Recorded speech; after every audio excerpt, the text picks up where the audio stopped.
The college football experience, Georgia Southern Eagles 2022 college football preview series on the Sports Gambling Podcast Network is presented by WynnBet. Bet $50 at WynnBet and get $200 in free bets. Bet big, win bigger with WynnBet. Download the WynnBet app now or visit wynnbet.com. That's WYNNBet.com to start winning today. We're also brought to you by Sleeper. You already play fantasy and Sleeper, but now you can win cold hard cash with their brand new over/under game. Just head to sleeper.com/SGP on your phone to join the SGPN group, and Sleeper will automatically match your first deposit up to $100. That's sleeper.com/SGP. We're also brought to you by us. Yes, the SGPN app is live in the App Store and Google Play Store. It is free to download, and make sure to check out our relaunched merch store where you can get all of your favorite SGPN gear. Just go to store.sportsgamblingpodcast.com and let it ride. Hey, what's up, you degenerate gamblers? This is Bill Burr, and you're listening to SGPN. Let it ride, baby.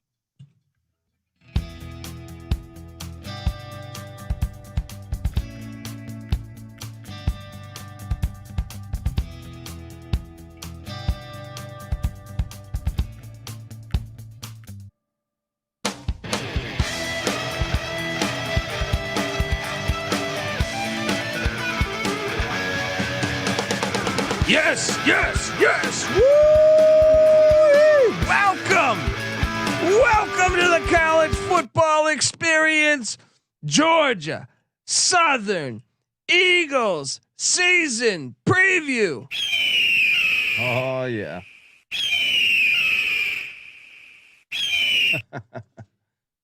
My name is Colby Swinging Database Dan, aka Pick Dundee. That's not a pick. This is a pick. Nobody knows nothing. Somebody knows. Double the price, but no one touches Dundee. Ho, ho, ho, ho. Yes. Fun to be alive. Subscribe on YouTube and you can watch us.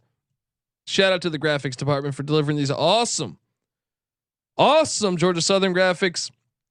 I am joined by my co-host.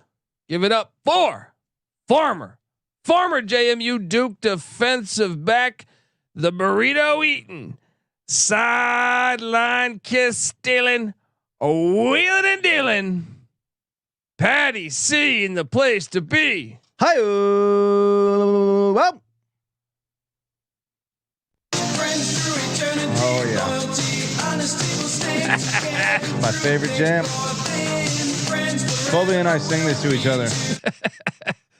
Oh man! Hopefully you're rocking on YouTube, and remember we're breaking down all 131 college football teams, a solo podcast for every single team in the land, just like we do every year. But this year we have 131 because Patty C's JMU Dukes are in the Sun Belt, which is where Georgia Southern, resides. That's a big word for me, Patty C. You know how that works. Well, I want to start off with this. I just got to cue something up, Patty C. It wasn't that long ago that Georgia Southern was winning national championships. They were making bowl games. They were beating the University of Florida in the swamp, Patty C. All right.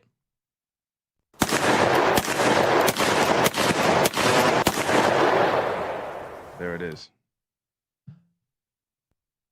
For 40 years, 40 years. All right. And I know I had some fans reach out and talk to me about the future of Georgia Southern football. For 40 years, they've been running the option. 40 years, Pat. There is another team at the FBS level that ran the option for a long time and then decided they wanted to go pass heavy pro style, air raidish. Do you remember what team that was? It was the Nebraska Cornhuskers. Oh yeah. What was it that they accomplished before that? It was they were winning national championships. 25 straight years in the top 25. Yeah. Finish. And then since then they've done dog shit. Yeah. And if I look back at Georgia Southern, since they brought back the program in 1982 and installed the option, Patty C, let me get this straight. They didn't play football for 41 years, probably because they weren't running the option in 40. But they bring it back in 82. 7-3, 6-5, 8-3, 13-2, won the FCS national championship. That was a quick, Great quick build. 4 years, right? Well, in 1986, guess what they did? Oh, they won the national championship again. Repeat national championship? 2 national championships. Then in 1987, a bad 9-4 season, loss in the FCS playoffs to App State. Then in 1988, Patty C, they went 12-3 and they lost in the national championship by 5. Right. Right.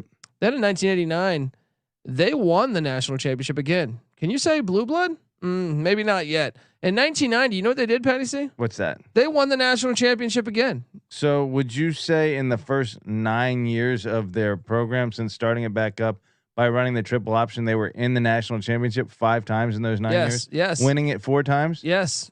That's 5 and 6 years. That seems like something you would want to keep doing. I would just assume that too. Then they went 7-4 and 7-4. So they still haven't had a losing season when running the option, right?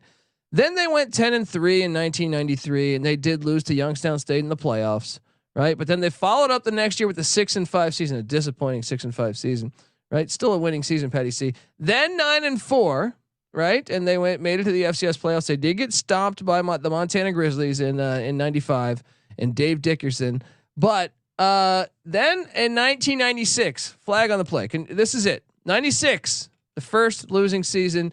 Since First the year rebirth. coach, Yes. Frank Elwood. Yes. And then he got fired. He didn't make it to year 2 because Paul Johnson came in. And guess what he did in year 2? He went 10-3 and they went to the FCS playoffs. Year right? 1, right? Yeah, in year 1.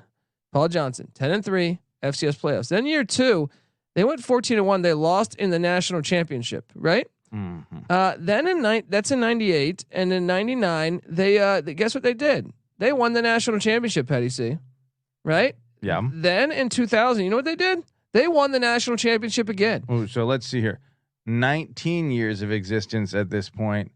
We have 6 national championships, 8 national championship berths. 8 appearances, right? And then in so 6 victories. Yeah, 6 and so 8 national championships. Every 3 years you win the national championship. Okay. Then in 2001, we're being very sarcastic here. Yes. Then in 2001, damn if they do the 12-2, lost in the FCS playoffs, upset. Okay. 2002, they said, hey, 11-3, lost in the playoffs. 2003, 7-4, didn't even make the playoffs that year. 2004, though, guess what? 9-3, they're right back in the playoffs. 2005. 8-4, they're right back in the playoffs. 2006, they made a mistake and hired Brian Van Gorder, who wanted to ditch the option. Yeah.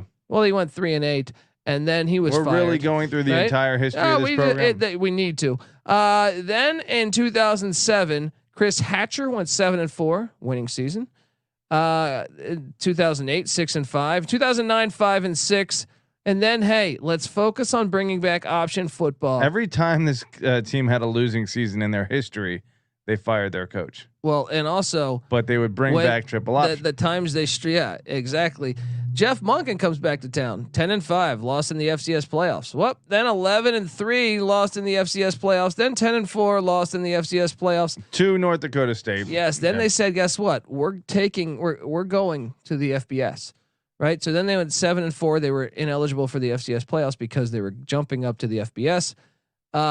Then they went 9-3, still couldn't make a bowl. So in year 1, they're 9-3 in the FBS, right? Yeah. They can't make a bowl though, right? So, okay, the next year, 9-4, and they win against Bowling Green by like 30 points in the bowl game, the GoDaddy Bowl. Then they follow that up. Tyson Summers takes over 5-7. Actually, their first 2 years in the FBS, they had winning seasons. Their third year, they won a bowl game. Then they go 5-7. Tyson Summers and 2-10. He's fired. And then Chad Lunsford comes in 10-3. They win the Camellia Bowl against Eastern Michigan. Then 7-6. They lose to Liberty in a close one in the Cure Bowl. And then 8-5 again and win against Louisiana Tech in the New Orleans Bowl. Lunsford has 1 bad year, 3 winning years, one losing season, and he's fired. He's canned. And they ditch the option offense. They ditch what got them there. Yeah. They got them there, and they had winning seasons 3 of the previous 4 years, 1 losing season, and you ditch the system entirely. I have a new hated team in college football. The Eagles of Georgia Southern. Yes, Sorry, fans, if you're listening to this, Georgia Southern. Why? I don't get it. Stop trying to be something that you're not. You want to end up. You're going to end up like UTEP or I don't know. Like name another one, Patty C. That's just completely forgetful. That had at one time been relevant and No, just no. That I'm saying like who's a forgetful FBS program that Rice? just tried. Yeah, you want to end up like Rice? You're on a great path for that right now. Before let me help they you out. took Georgia State. Yeah. Well, no, Georgia State can They've actually. gotten better. Yeah. But they took Georgia to overtime recently. Georgia Southern. Yeah. Running the triple option. They beat Florida in the swamp without completing a pass.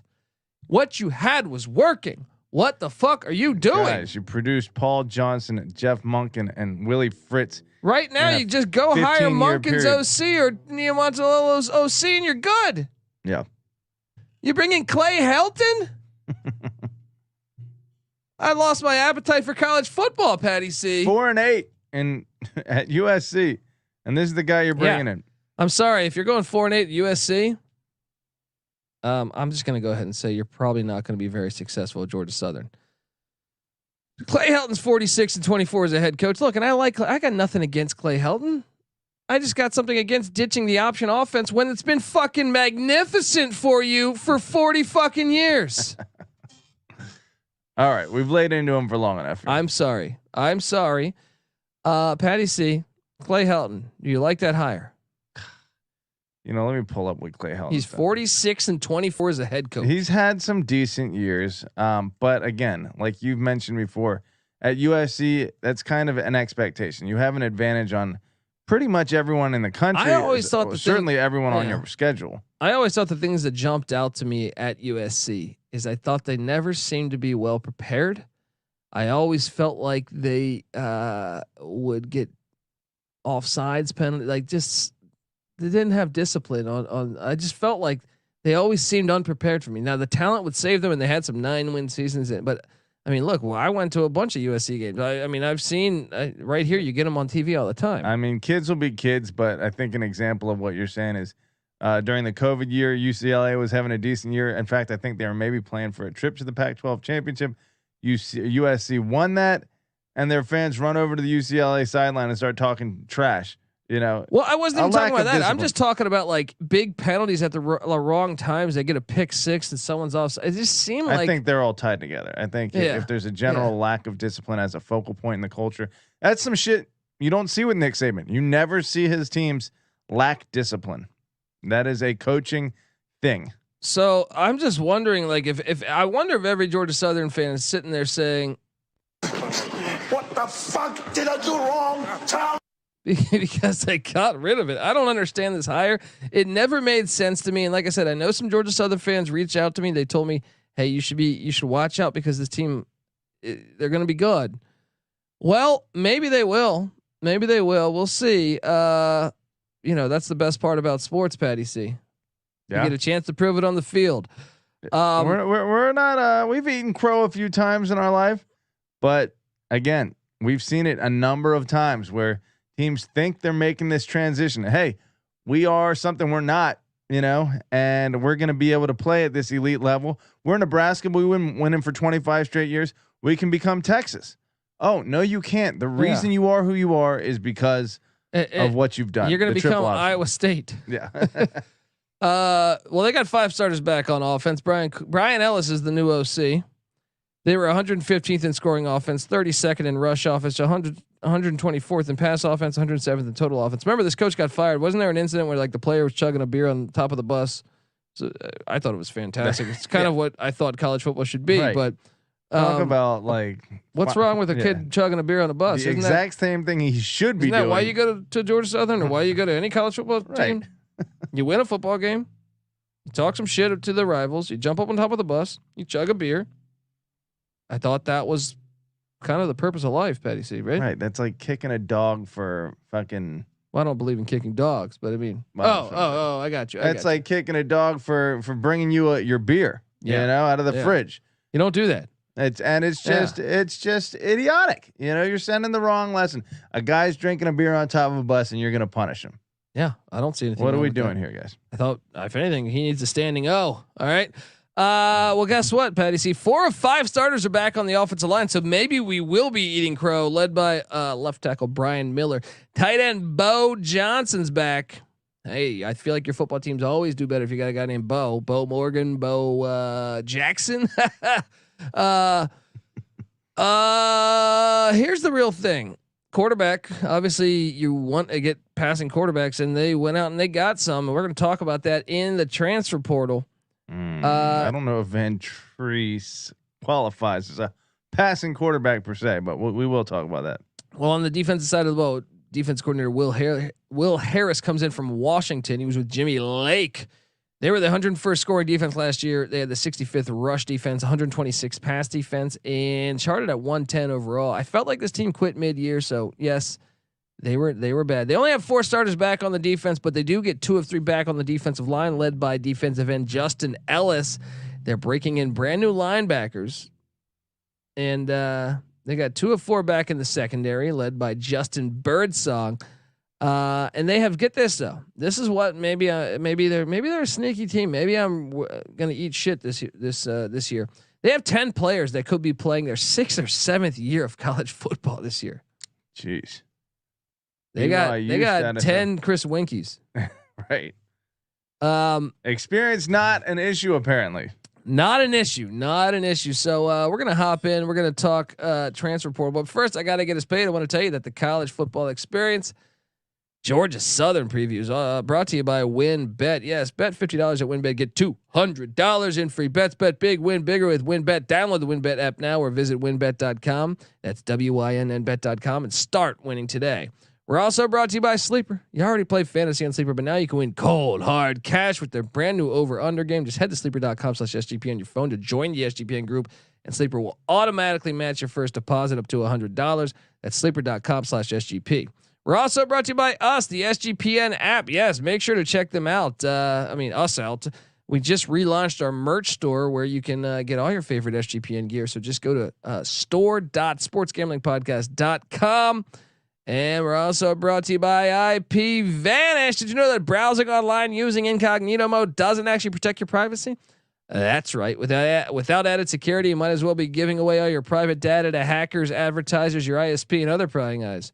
It's kind of like getting rid of the triple option or the option offense. Yeah, that's why here at SGPN Studios, we use IP Vanish VPN to make it easy to stay truly private and secure on the internet.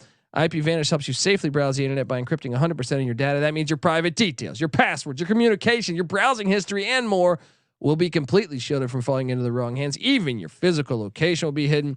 IP Vanish makes you virtually invisible online. It's really that simple. So go to ipvanish.com/SGP and use that promo code SGP and claim 70% off your savings. That's ipvanish.com/SGP. Patty C. Real quick, should we talk about some of the offense production that's coming back? Sure. We got Jalen White, 383 rushing yards, good for 3rd on the team. Or Jalen White. So that's, I was trying to forecast who would be starting. I wasn't sure. So yeah, I'm seeing Jalen White on our lads. So I don't know if he would be the starter per se, but that's what one publication has given us. Who else is in the mix there? Well, no, I mean, I don't know who. I feel like everyone's guessing right now because when you're doing this big of a shift, yeah, we saw this at Georgia Tech with Jeff Collins, where it's like, I mean, I see a bunch of running backs on this line. I have a bunch of receivers. Their receivers haven't been pass catchers. Right. So I mean, I can tell you this. Well, 2 of their leading receivers, in fact, their 2 leading receivers, Amari Jones and Caleb Hood, return 25 and 41 receptions. I'm not sure they'll start, and I'm going to get to it right here because in the transfer portal, first off, from the quarterback position, they brought in Colton Fitzgerald from Boise State, Kyle Toole from Troy, and their projected starter, Kyle Vantrease from Buffalo, who had 8 touchdowns and 6 interceptions last year. Yes, and on the offensive line, they brought in Ethan Ingram from Marshall, and this guy, Patty C, I feel not Ethan Ingram, but this next guy, I feel like will be a starter because I remember him being a baller at times for the Houston Cougars, and that is Jeremy Singleton at wideout. I do expect him to be a starter. Okay. Cornerback Wyland Free from Fresno State, wide receiver Ezra Archie from Monmouth, offensive lineman Danny Corbett from Campbell, cornerback Murray Wingard from Elon, and defensive end Christian Varner from UNC. Those are all the incoming transfers. Those are the incoming, but part of this thing is that it's a two-way street, Petty C. Yeah.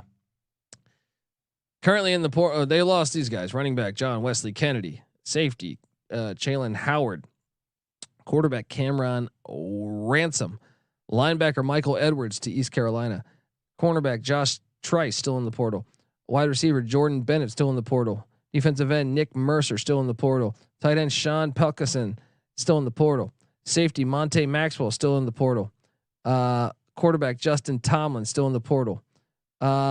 They did lose linebacker Eldrick Robinson to Wake Forest. So that's two quarterbacks. They're two leading quarterbacks from last year. Yeah. Tomlin, Cam Ransom by the name. Pretty great name. Yeah, great name. Eldrick Robinson to Wake Forest. Linebacker Trey Allen still in the portal. Wide receiver Dexter Carter Jr. Hello. Wow. Little fly. Is that the Dexter Carter? He's in the portal. They also, what else happened here? I think there was a couple other ones. Linebacker Chris Harris Jr. still in the portal. Offensive tackle Sebron Himes still in the portal.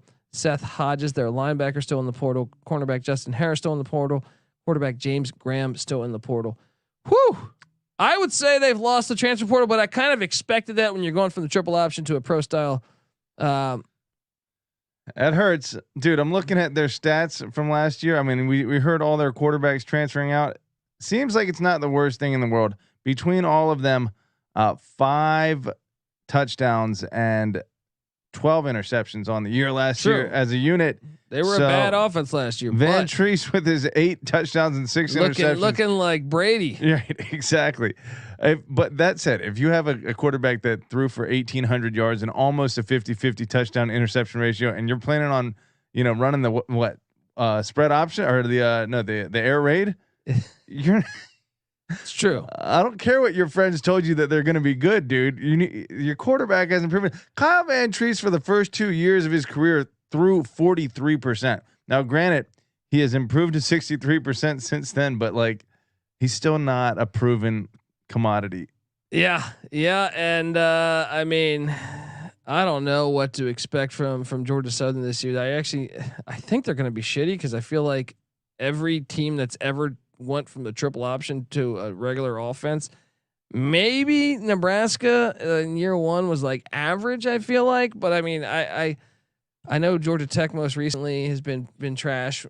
So look at this graphic here: 4.5 wins for the over under. Patty C. Should I rattle off these recruiting? Oh yeah. I'm sorry. I got ahead of myself. Let me pop over here. Recruiting wise for Georgia Southern, last 5 years: 90, 121, 106, 94, and 116.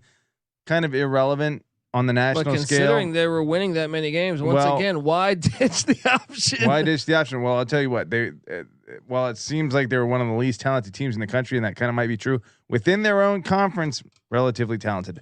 2, 6, 6, 4, and 6, middle of the pack, but top half of the conference in terms of talent. I don't know. They are losing a lot in the portal. We will see. Well, look, the sweet ass graphic. Follow on YouTube, the College Football Experience. 4.5 wins, buddy. Week 1, they get Morgan State. The Bears coming into Statesboro. I do think Clay Helton will win this game. And then, isn't it fitting who they get in week 2? A bit of irony. They travel to Memorial Stadium. I've been to the stadium to take on the Nebraska Cornhuskers. Oh, that is hilarious. They're going to lose. They will lose that game. I think they're going to lose bad. They follow that. They have a back-to-back away. They go to UAB. Now, Bill Clark stepped down from some health reasons. We're wishing Coach Clark the best. I still think UAB is just a much, much better team. I think UAB is going to wax them. That game becomes interesting, but you have to figure there's some continuity. It's just it's not a whole new staff. The OC is still, I think UAB is going to be fine. Yeah. So I got them 1 and 2 out the gate. You got them at 1 and 2? Yeah. Then they're home to Ball State. Now this is an interesting one because Ball State loses Drew Plitt at the quarterback spot. Mike New is a pretty good coach though. I am actually going to give this one to Ball State, Petty C. What did Ball State do last year? They were a bowl team. Were they? That is an interesting one. I mean, they're playing in Statesboro. This is a 50. Yeah, it is. But this is a 50-50 game, in my opinion. You know what? I'll even give it to them if you want. Give it to them. Okay. 2-2. Then they travel to Brooks Stadium in Conway, South Carolina. Coastal Carolina, gonna whoop their ass. Yeah. So I got them at 2-3. Then they play in Center Park Stadium, taking on Georgia State. Little rivalry matchup, Patty C. I got Georgia State winning that. Georgia State won last year in Statesboro, 21-14 on homecoming for Georgia Southern. Ouch. Going to Atlanta, is it? Or yeah, Atlanta. Yeah. Yeah, I think first year coach is going to be a problem for Georgia Southern to handle this. Panthers. 2-4. Yeah. And then they're home to the James Madison Dukes. Ooh, looking forward to this one. JMU's way ahead of them right now. I think so too. I think they're 2-5. Then they're at Old Dominion. Ricky Ronnie, great first year. That could be a win. I don't think so. I think Old Dominion was pretty impressive last year in Ronnie's first year. Well, I'll tell you what. Between Old Dominion and then they have a bye week, and then South Alabama in Statesboro, I bet they get one of those. Okay, I'm taking Old Dominion, and then the bye week, and then home to South Alabama is a winnable game. That would put them at what? 3 if they got that one? I'm still taking South Alabama. Oh, wow. They're at Louisiana Thursday night. I'm taking Louisiana. That's an L. Yeah. They're home to Marshall. There's a potential win, but I don't think so. No, I'm on Marshall, and then they're home to App State. They're rivals. Rivalry game. You never know what happens. I'm on App State's State. way ahead of them. What was the score in the game last year? That App is a State good 27-3. Yeah. I'm on the under. I mean, when you think about the teams that they are playing this year that they played last year, Louisiana beat them 28-20 in Statesboro. South Alabama beat them 41-14. Yeah, and you're taking Southern there. I'm Good giving luck. them a little love. Georgia State beat them 21-14. Coastal beat them 28. Overhauling their whole schemes. I'm giving them a little look. They're still not hitting the over. I got them with 3 wins. This might be Lockworthy. It might be. I'm on the under. I'm on the hard under here. Patty C's on the under, and yeah, dude, you're running the air raid with a quarterback with a touchdown interception ratio of 8-6, and who passed for 1,800 yards. Dude, that's an option quarterback you're talking about right there. Why aren't you running the triple option with Kyle Vantrease? Oh, because he had negative 27 rushing yards last year. Maybe you can. I don't think they're going to be contenders in the Sun Belt. I'm sorry. I know some fans reached out. I'm not rooting for you either. I can't. I got to be honest. I think you guys have awesome uniforms. Yes, You're love your uniforms. Super cool team. I loved your whole history before this past year. Shame on you. The football gods are going to be mad at you. You bring back the triple option, and Colby, you'll be hire Paul Johnson. You might be his top team. He's sat out a couple years. He's sitting there waiting. Yeah. All right, folks. Subscribe to the College Football Experience. Remember, we're breaking down all 131 teams. We're on YouTube. We're on every platform you can listen to podcast. Give us a 5-star review on iTunes, and if you do that, take a screenshot. Find us on Twitter at TCE on SGPN. Show us that review, and we'll send you a College Football Experience T-shirt. I'm on Twitter at the Colby D. Patty C is on Twitter at Patty C831. NC Nick is on Twitter at NC_NICK.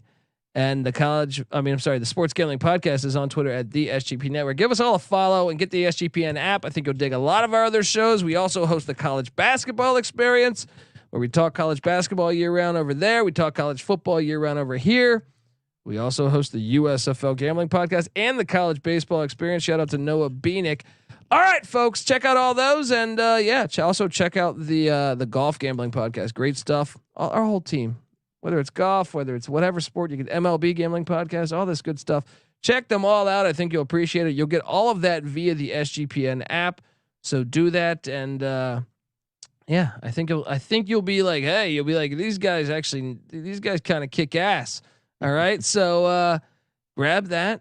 And this is the College Football Experience, Georgia Southern Eagle style. You better start thinking about yours. And we out of here.